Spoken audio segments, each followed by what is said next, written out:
Hello everyone, I'm Ian Hutchins from Vitus Safety. I'm the Managing Director and welcome to this webinar today, which is aimed specifically at academy, schools and multi-academy trusts.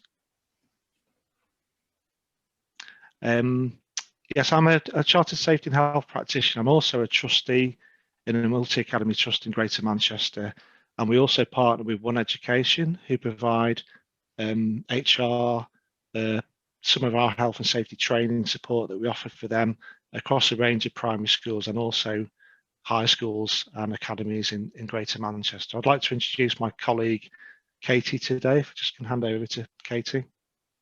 Hello everyone, and welcome to the webinar. I've been working as a health and safety consultant, and I've worked for both private schools and also for a further education college in central Birmingham in the past. So we're hoping that you are able to take away some really good points from the webinar and also learn about how Vitus Safety can help and support you specifically in education. So thanks for the introduction, Ian.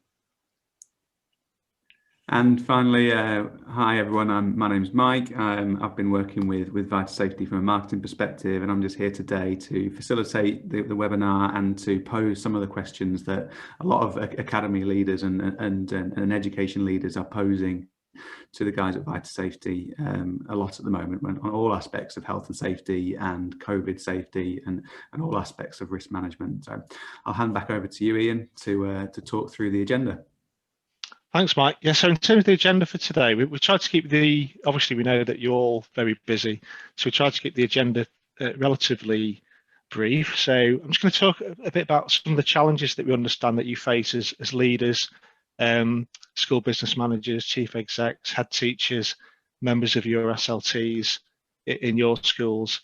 Katie's going to talk a bit about some of the mental health and wellbeing challenges that we're facing at the moment across not just society, but also in our school communities, how we can benefit from having some really good monitoring, audit, review and support controls in place, and also just how you prioritise risk, because certainly if you've got a single school or multiple schools, what's the best way to balance how you manage health and safety across those different locations, and then some of the ongoing challenges that we still face with COVID-19. Then at the back end of the session today, there'll be an opportunity for some questions. We've had some pre-prepared questions sent in, but you can also contact us after the webinar today if you've got any particular questions about your circumstances.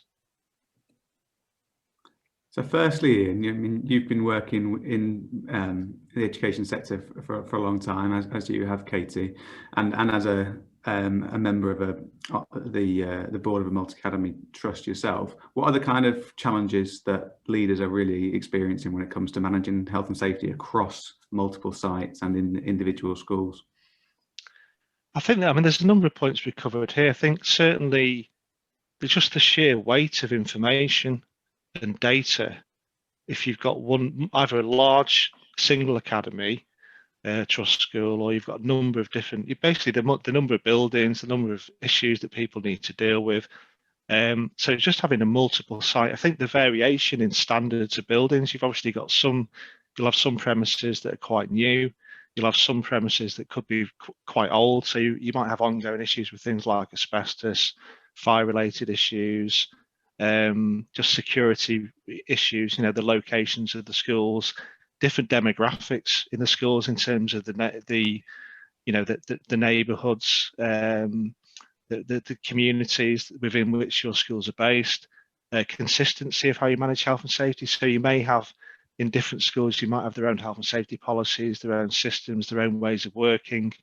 Engaging the trust board. So I know from my recent involvement in a trust board, it's just how do you actually make sure that the trust board are aware of what you're doing, but also there's good communication between the individual schools via the chief exec and via the teaching staff.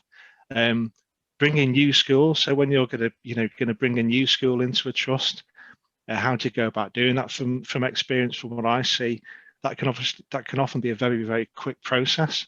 It could literally be a matter of a few months time to be able to bring a school in, but also to look at how they manage health and safety, but also the culture.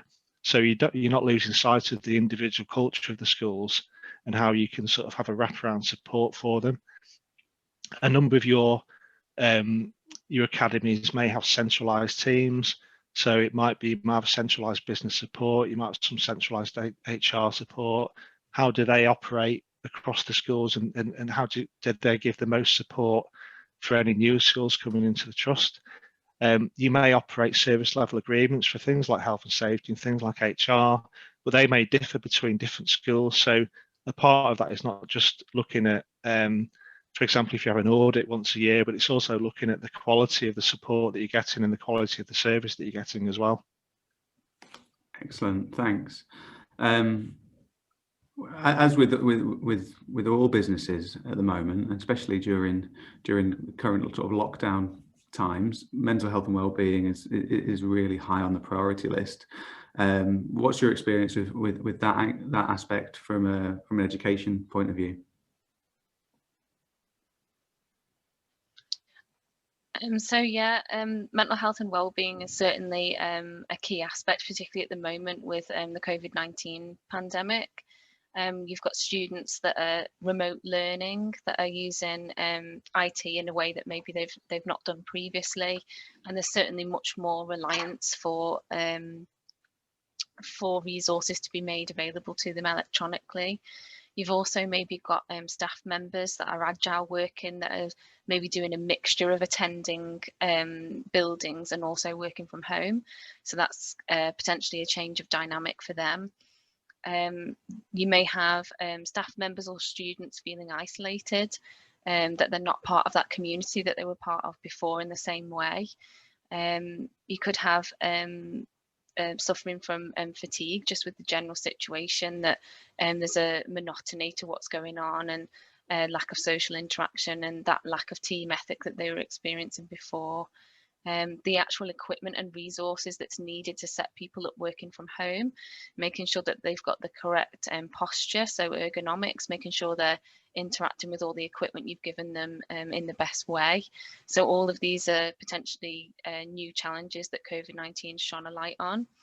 So the workstation themselves, the quality of the equipment, homeschooling, which includes lots of planning, lots of pre-planning of lessons, and then how you're going to use the technology to their best ability, and feelings of anxiety and depression as well, especially with the continuation of lockdown, not knowing what the future holds and the way learning will be in the future. So there's lots of challenge in terms of mental health and wellbeing at the moment. And what's the implications for the leadership of the schools themselves around all of these different issues? How can they ensure that they've got all of the processes in place to protect both their students and their teams across all these different issues? Yeah, it's certainly a challenge, and there is quite a large volume of resource available on it as well. And HSE's got fantastic resource in terms of being able to do a workstation assessment and things like that, for those that are home working or at least partly working from home. And there's also, you'd need to consider your higher level policy in terms of home working policy, and what that would mean for your colleagues, and how that can be done safely. There's also really good resources in terms of wellbeing, keeping in touch with staff members, using different software such as Microsoft Teams or Zoom or things like that. But having a regular contact with your staff members is definitely key to their wellbeing. I know something that I've seen is, where staff would typically meet in a staff room, or they'd meet for a coffee, or I think even, obviously we understand schools are open and staff are still in school, but some of those things aren't as easy or as possible as they may have been. So I know some schools have just been replicating some of those things as well. So they'll still have a coffee once a week, or there'll be a chat on Teams or on Zoom or something, and that's not a it's not a curriculum related meeting. It's just a catch up and a chat and just see how everyone is and just check it in. And I think people have found that to be quite valuable.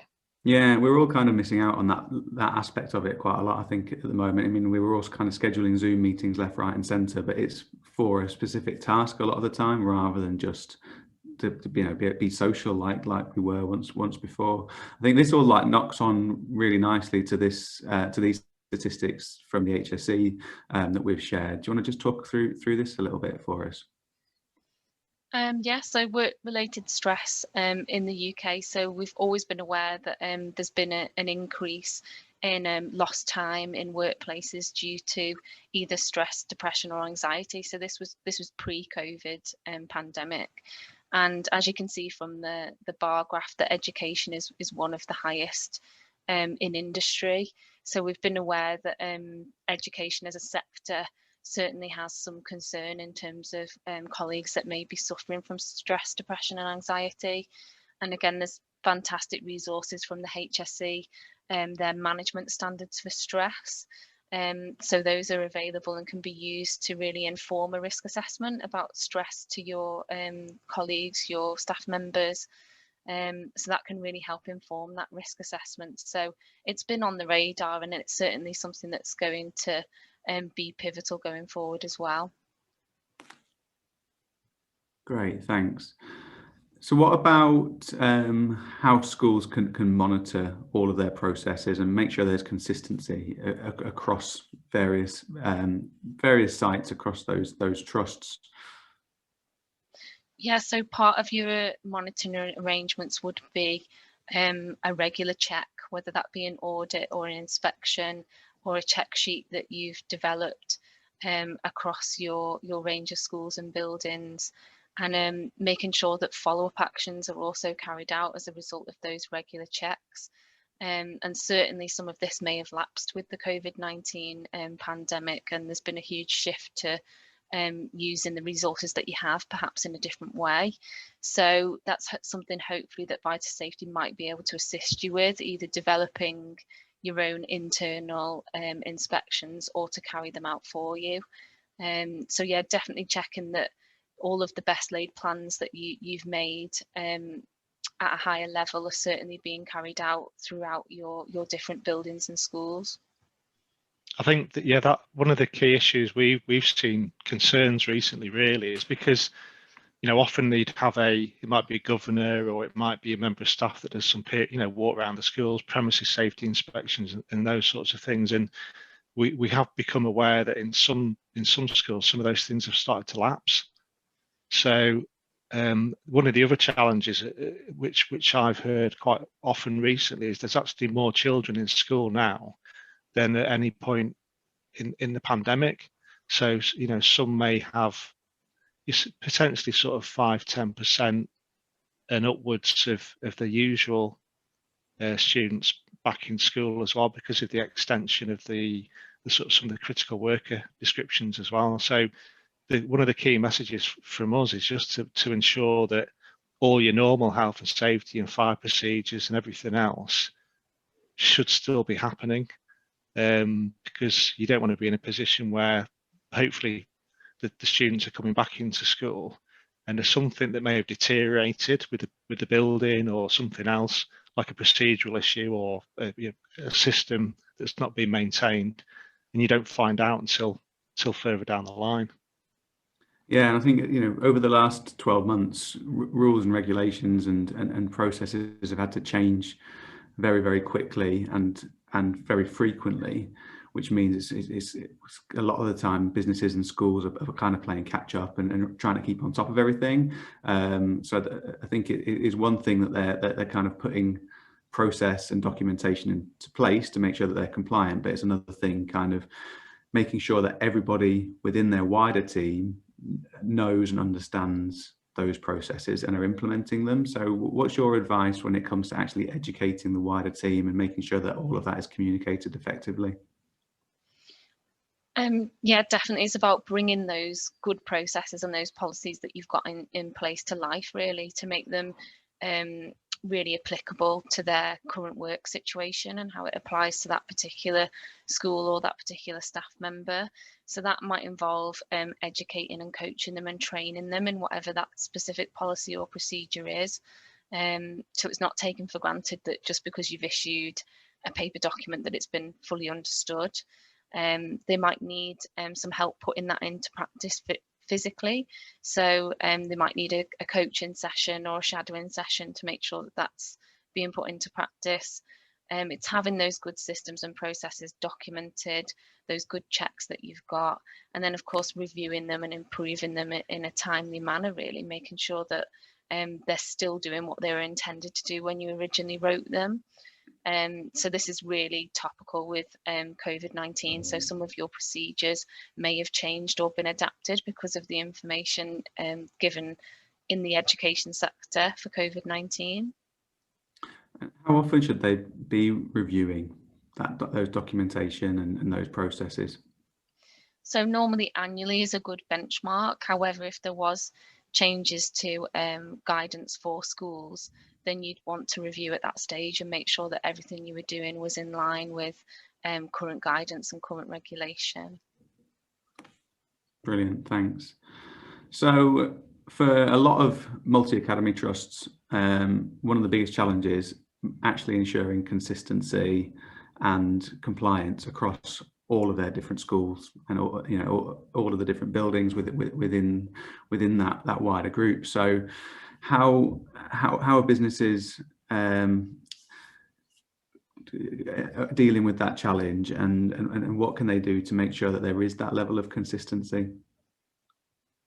Yeah, so you may look to try and prioritise your risks. So that would involve some risk profiling and a risk register, which will really help you to prioritise the risk that you've got in your multiple schools or your buildings.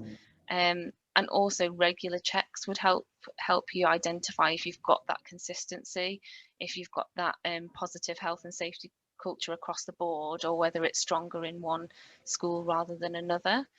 And of course, you'd also want to make sure that you're managing any changes. So any changes either across the group or in a specific area, that they'd been well documented and well understood by your wider team. Can I just say something on the risk register, if that's okay? I think one of the you probably will have a risk register as an academy at the sort of board level. However, they do tend to be quite high level documents, so it might mention health and safety, but it's what's really important is the actual action plans that sit behind those. So I think if you look at it from a sort of trustee perspective, you can obviously see what's been identified as a risk, but what you want to know is what's the difference between that in the different buildings and the different schools, the different locations, but also what's being done about it, how's it being managed. And I think you often have the same issue with policies. I know a lot of your policies might have things like, who's responsible, who's accountable, who's consulted, and who's informed about those different control measures. Obviously, a good way of managing this as well is that you're all very likely to have internal audits completed, normally via might be through your accountancy support or your finance support. That's obviously part of the requirement as a school, that you can focus some of those internal audits on health and safety. So you can give your policies and procedures to your internal auditors, as well as having professional health and safety audit support. You can have some of those audits done on those particular processes as well. Brilliant, thanks, Ian. So moving on to effective risk management. So I suppose, again, over the course of the last 12 months, particularly around COVID, a lot of the discussion has been around PPE as the means of protection. But one of the things that you try and communicate to clients is how that is just one small element of it. Can you talk around that in a bit more detail for us? Yeah, sure. This is taken from anyone who's done any, I guess, health and safety training in the past might recognise this process, and it's basically the process about how you effectively manage risk. So the most effective way of managing risk is typically you eliminate it altogether. So a good example of that is probably work at height. So you'll be familiar now with, you see a lot of people cleaning windows using a jet wash pole or something. So they've actually reduced the risk, they've eliminated the risk of working from height by using that methodology. So the same thing's sort of been applied here. This is an example of that sort of risk management process applied to COVID as an example. So when we looked at, can we eliminate COVID, it's like, well, not currently. We can't substitute it for something else. So typically, substitution would be you just use something safer. So that could be the difference between using a quite hazardous solvent and using a non-solvent based cleaning product. But the crux of the message from this process is risk, regardless of the subject, be it engineering, be it COVID, be it property management. The message and the best way of controlling the risks is the same, and it still comes back to PPE. And who'd have known what? Basically, everyone in society knows what PPE means now, because I don't think anyone did 12 months ago, or not everybody did. But it's still that last resort. So there's still a lot of things that we can do to manage the risk in an appropriate fashion, really. So it's worth just bearing this in mind. And you can use this for anything you look at. When you look at the risk register, a lot of organisations will look at the risk register and think, okay, well, we've got a significant risk in this area. Can we outsource that? Can we get some more support for that? And you just sort of drop it through this process to see what the best ways of controlling it are. So if you look at the next step up from the bottom of that sort of inverse pyramid is administrative controls. So things like training and refresher training. So for the example of COVID, but anything health and safety related, I think as Katie said, is training is really important. And the best way to manage health and safety is to actually increase the capability across the organisation. So more people have a small amount of responsibility. So obviously in lots of schools that might sit with some of the SLT. It might sit primarily with your school business manager, but obviously they can't be responsible for managing health and safety completely across the schools or across the trust. So that's, training is before things like PPE, one of the most important things and one of the most effective things that you can do.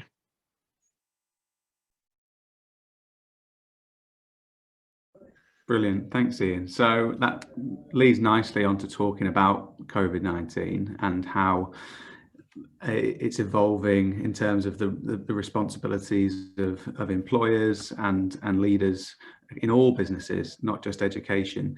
So, but with children going back more and more, as you've discussed, it's really important for businesses and education at the moment. So, what's your advice to those leaders? I think the key thing at the moment, you can't do a webinar without talking about it, unfortunately. But I think one of the key things is just keeping things under review. I think last year we put loads of controls in place, loads of fresh, risk assessments, signage, all that type of thing. It's just checking that those things are still current and they're still effective. And we've mentioned keeping on top of things like guidance. It's such a big challenge. I was talking to Katie and Mike earlier that we get, I get an email every single morning through Department for Education, through the government, around just information that's COVID related, and that could be anything from providing early year services to children to actually things that affect the curriculum and affect exams. So again, one of the areas we do provide proactive support with for schools is to basically be able to read that information and to be able to translate it into easily follow documents, but also to prioritize those things as well, to say, no, this is really important, we need to do something about this week, or this is just for information. So yeah, I think it's just about reviewing the current arrangements, keeping up to date with things, and the mental health and wellbeing piece I think is the most significant issue around this that we need to be constantly aware of. And I think just getting feedback from your teams.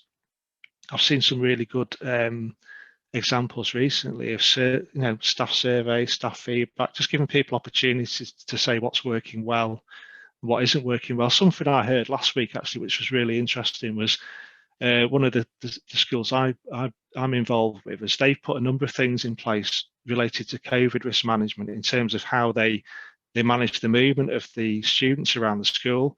So certain times of day, certain students can use particular corridors or particular stairwells or particular entrances. And they're actually saying now that with COVID, hopefully when things go back to a degree of normality, they're actually going to keep some of those things in place because they actually work really well for the school. So there has been some benefits that have come out of how they plan the lessons and how they plan the movement. And I think obviously things like home learning, this has given us a big kickstart into possibly a slightly different way of education as well. Yeah, it's fascinating.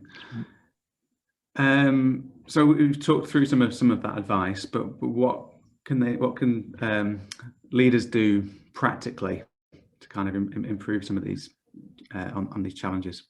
Yeah, I think I've probably touched on a few of these already, Mike, but obviously translating that guidance into practical application, and that's effectively what health and safety practitioners do. Before this pandemic, that's part of our role. Is we read, we look through reams of guidance and legislation, and our job is to support leaders and businesses with having those things in place. I think it's important to have some time each week to look at some of that information, and also share that and discuss it with your leadership teams. Obviously, our support, this is where I mentioned third-party support. I think in terms of things like health and safety SLAs should be proactive. And I think like any service, we need to be questioning what support we're getting on health and safety. Is that proactive? How quickly do we get responses? And I think as things continue to change over the coming year, it's just going to be keeping on top of these things really. And I guess it's being as pragmatic as we can. Excellent. So I'll leave it to you to kind of summarize some of those main pieces of advice that you've covered across the session today. I mean, I think the main message from our perspective is you and your SLT and your teaching staff, your non-teaching staff, you are the experts in what you do. I'm not an educationist by background, but it's about working in partnership really. So, and I think it's that things like education and safeguarding are the core, the whole core purpose of a school. But looking at things like the pragmatic advice that I've already talked about, things like quality records. So something we often support with is ensuring that you've got everything backed up. You've got all the information there online. There's some great tools that you're probably using, things like Teams at the moment, where we can make sure documentation is shared across all members of staff, getting regular feedback from people on how things are going. And risk assessment, I think traditionally, and I think COVID's probably supported this in a way, is that we tend to do a risk assessment and it gets kept on a shelf somewhere, and the only time you probably look at it is maybe if you get an audit or once a year or if there's an accident. So it's going back to those sorts of things, and basically if you're going to write something down, you really need to be doing it, and if you're not going to be able to do it, or if it's not practical, you can change how that's worded. A while ago, we did produce an A to Z that just aimed specifically at schools about COVID-19 essentials, and that was actually sort of publicised through social media at the time and through our website. So that's also a source of information as well that we can look at. Thanks, Mike. Brilliant, thanks. So I think moving on then to some of the questions that you're commonly asked around health and safety and risk management across all education businesses. So just going to pose a few of these to you now for discussion. So firstly, should each board of governors have one governor specifically for health and safety? The sort of pros and cons of this really. I think quite a lot of schools I've spoken to they'll have someone on the governors who tends to have more of an interest in health and safety. So I think it's quite valuable because they can act as a sort of conduit between the SLT, the head teacher, and the board of governors, just to cover things like the monitoring and the audits. And they'll usually have either some involvement in health and safety themselves or some from their background, which is quite useful. What you do need to steer clear of is ending up in a situation where they're seen as the responsible person. for health and safety because they're not. That's a shared responsibility, obviously, with the SLT and the Board of Governors. So it's quite an important difference, really. So, for example, the trust that I'm involved in on the Board of Trustees, part of my role is because I'm a health and safety practitioner because of my background, but there is an understanding across the boards of the schools and also the Board of Trustees that it's a shared responsibility. Excellent. Another common question for multi-academy trusts, should there be one health and safety policy for the whole trust, or does it work independently across each individual school? I think this sort of depends a bit on where you are as a trust. So, and I think your sort of culture as a trust. So some trusts are much more, they'll have their own policy, and it's almost, every school is almost a mirror image, and there's a much more stringent management of those policies in that, you won't have your own policy, everything has to follow the trust policy. There's some benefits to that. One is obviously consistency, because what you want across all the schools, if you've got more than one school, is sort of transparency, but things to be the same, because that's where you start to build in economies of scale as well. So from a financial perspective, if you're looking, for example, if you were looking at fire service and maintenance, it would make sense within the same area, the same geographical area, for you to be able to engage one supplier for those sorts of things and one process. So generally speaking, I would suggest it's probably best to have one overarching policy, but that might be something that takes time, because what you don't want to do is lose valuable systems or processes from one school as it transfers into a trust. So I think it does depend a bit on where your trust is at as an organisation. Brilliant. You mentioned the responsibility of particular governors around health and safety. A common question is around the legal liabilities of governors and trustees, and where they can find that information and keep up to date with those liabilities. Yeah, I mean, there's a whole host of information on. I mean, there's various supporting organisations you might be aware of, like the Key. There's obviously there's places like Ofsted, the government, Department for Education. I mean, just to answer the question specifically, if you're a governor on a board of governors, you don't have any personal liability or legal liability. So I think it's important people know that. So it's not something you should worry about. The governing, if there is a legal case from a criminal law perspective, that's used. They would look at the board of governors of the school. So there was a prosecution relatively recently related to a work at height incident.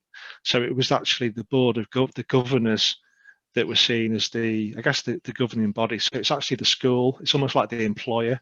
So, and this is one of the significant differences between academies and maintained schools, is that quite often, or usually obviously in a maintained school, the local authority will be the employer. Whereas in a trust, it's actually the trust that's the employer.